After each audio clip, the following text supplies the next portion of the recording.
এটা লাউ, সবাই চিনি। তো লাউ আসলে আমার কাছে, বাবা এটা তো ছুলতে পারতেছি না, রান্না করার থেকে শরবত খেতেই বেশি ভালো লাগে, লাউ আর চাল কুমড়া। তো এটা ছুলে নেই আগে।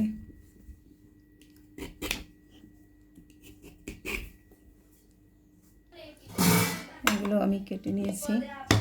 অনেকেই আমাকে বলেন যে আমি ভিডিও করি, আশেপাশের শব্দ হয়, ডিস্টার্ব হয়। কিছু করার নাই ভাই, আমার ভিডিও করার জন্য আলাদা স্টুডিও, আলাদা ক্যামেরা, আলাদা লোক কিচ্ছু নাই। জাস্ট আমি যেটা করি সেটাই আমি আপনাদের সাথে শেয়ার করি। একদিকে আমার মেয়ে পড়ছে, আমার বাসাও ছোট, অনেক লিমিটেশন, আর একদিকে আমার বাবা পূজা করছে, আমি তাদের জন্য সবার জন্য খাবার তৈরি করছি। শুধুমাত্র ব্যস্ততার জীবনে, সুস্থ জীবনে কিভাবে সুস্থ জীবনযাপন করা যায়, কি খাওয়া যায়, কি করা যায়, সেটাই শেয়ার করার জন্য। আর এতে কারো উপকার হলে আমি খুব ভালো লাগে। আর যাদের কি বলবো আমার ভিডিও দেখে বিরক্ত লাগে, ক্ষমা চেয়ে নিচ্ছি, প্লিজ অ্যাভয়েড করবেন।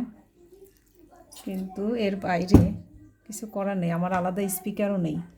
জাস্ট এই মোবাইলটা, একটা মোবাইল চালাই, তাও বেশি দাম না, কম দামি মোবাইল, এটা দিয়ে ভিডিও করি।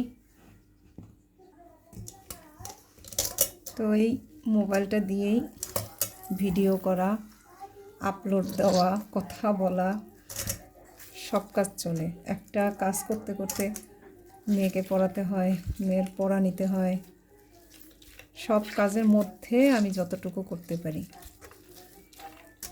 এটুকুনি। আর এটা তো আমি পেশা হিসাবে নিতে পারবো না, কারণ এটা দিয়ে তো আর ওরকম ইনকাম করা সম্ভব না।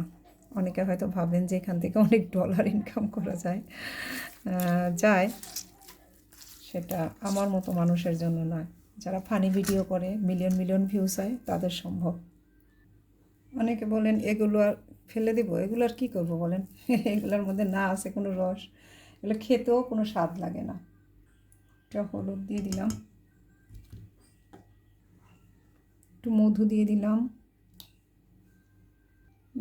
কোকোনাট অয়েল, বরাবর ব্লেন্ড করে নিচ্ছি। এবার দেখেন ফুমি শরবতটা আমি ঢেলে নিচ্ছি। বাসায় 3 জন আছি, তাই 3 জনের জন্য ঢেলে নিচ্ছি লাউয়ের শরবত। এটা হচ্ছে তিতিরের জন্য সুন্দর একটা মগ গিফট পেয়েছে। তো এর মধ্যে আমি ওকে একটু দিয়ে দিলাম এমসিটি অয়েল। ব্যাস, এটা হচ্ছে তিতিরের শরবত। বাচ্চাদের এরকম সুন্দর মগে দিলে খেয়ে নেবে।